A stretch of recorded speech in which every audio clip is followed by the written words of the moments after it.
अहो मंडळी, अशी मसालेदार गवारीची भाजी करण्यासाठी पहिल्यांदा गवार चिरून धुवून घ्या. आता ही भाजी आपण कुकरमध्येच करणार आहोत, ते पण एका शिट्टीमध्येच.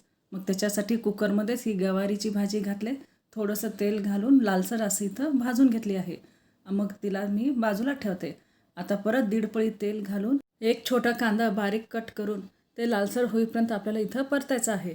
तसंच मी एक छोट्या टमाट्याची प्युरी तयार केली आहे आणि ते पण याच्यामध्ये तेल सुटेपर्यंत परतून घेतली आहे. आता गवार भाजलेली ह्याच्यात घालून सुके मसाले घालायचे आहेत आणि तसंच अद्रक लसूणची पेस्ट, अर्धा चमचा मीठ घालून याला मिनिटभर असं परतून घेणार आहे. त्याचबरोबर 1 चमचा शेंगाचं कूट आणि 1 चमचा हे खोबऱ्याचं भाजून केलेलं कूट, ते दोन्ही घालून इथं परतलेले आहे. मग थोडंसं कोथिंबीर घालायचं, मग कोमट पाणी घालायचं. मग आता मस्त असं दणक्यात एक शिट्टी याची होऊ द्यायची. मसालेदार गवारची भाजी तयार झाली.